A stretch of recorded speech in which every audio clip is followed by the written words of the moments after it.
first of all, have to have one very specific thing, and that is a real voice. And that is a voice which is instantly recognizable by an audience. I'm not saying everyone has to have the throat quality of Joan Sutherland or Enrico Caruso. It helps. But if you have an ordinary sound, which is why I didn't become a singer, I studied, but I realized I wasn't very interesting. So I decided to put my efforts into this, into coaching. That's the first thing. Then there is an incredible amount of hard work that goes into it. And it's easy to say, oh sure, there's hard work. But you have to think about vocal production, vocal cultivation and technique. You have to think about making the body work in a way that best supports the voice, literally from your pelvic bone up to the top of your head. That's what support is. You have to be musical. It's in your nose. Qua, qua. Okay. Yeah. Yeah. Now you have the best of your head voice and your chest voice, and it's beautiful mix. Okay, congratulations. Feel okay? Thank you. Yes. I know you don't feel great, but it sounds good. It's okay. Okay, now, remember the k sound, guanto, is right here. Guan, guan. Try it. Guan, guan, Guan. guan. That's it. And that gives you a strong start. Guan. Guan. Yes, sir. Clear? There are plenty of people with voices who are simply unmusical. And, you know, it's Darwin and the law of the jungle and all of that. You may get to a certain point, but then the laws of the jungle take over and you're not interested because there are people who are better musicians than you.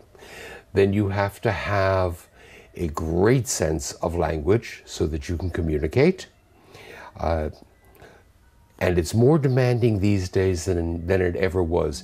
When I was a kid, occasionally an opera like Boris would be performed at the Met, and everyone would be singing in Russian except for Cesare Siepi, who sang it in Italian because that was his language. That would never happen anymore.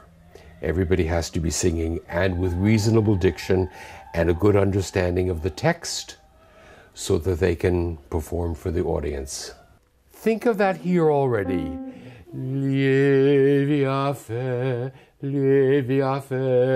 Toari. And then you're in position. Okay?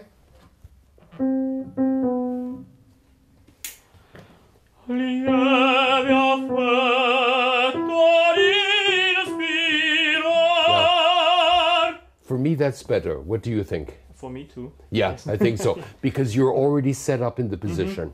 Okay?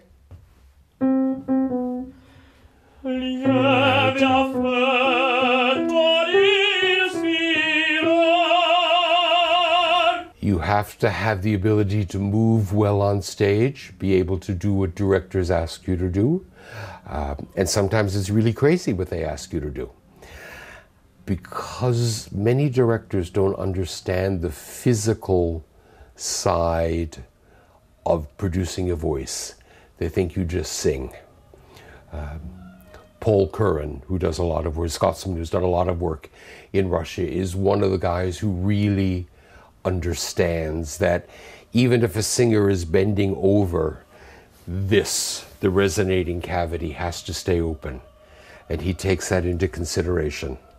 Mitya Tyanyakov also knows very well what the demands on a singer are.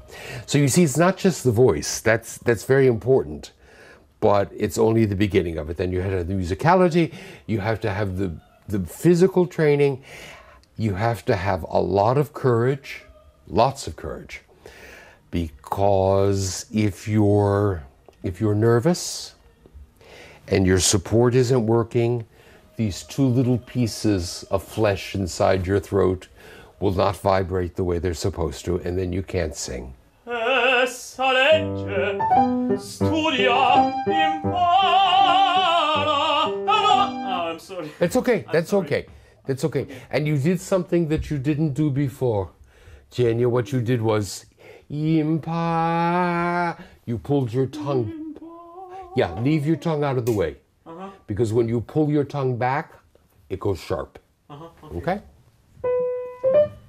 Essa legge, studia, impara. And then, maybe the cruelest of it all, you have to be ready and be in the right place at the right time. You just, you never know when your chance is going to come and what that could lead to. A lot of singers in major opera houses have cover assignments where, they learn the role and they rehearse in case the main cast singer gets ill or something happens. But very often, a cover singer is not completely ready. And when that happens, you can kiss your chance goodbye. It's over. Because you haven't made a good impression that night, they don't want to know you about it. The people who work in the opera house don't want to know about you anymore. Yeah.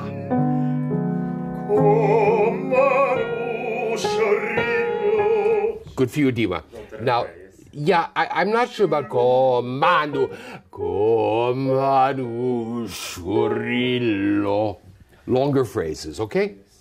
All right, see, very good.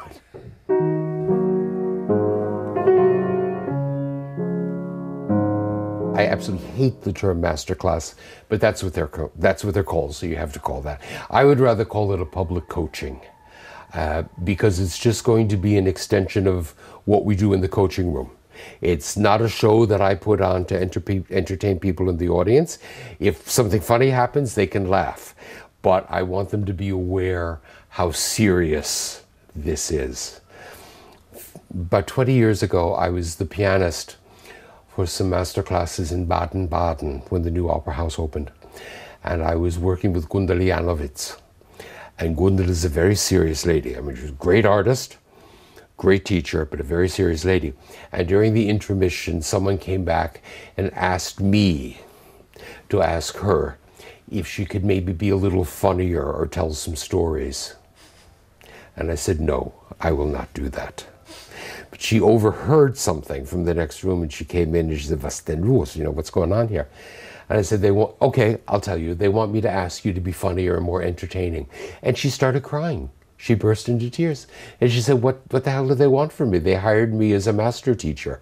I'm not here to be a circus clown. So that's not the point of the classes.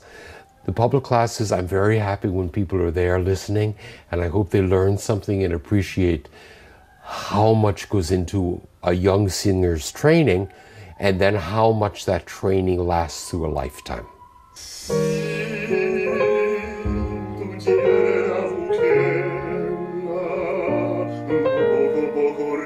More text. Nu poco rillo.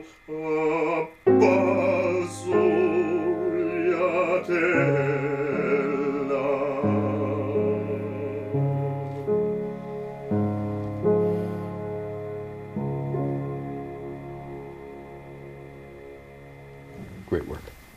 Thank you. Thanks.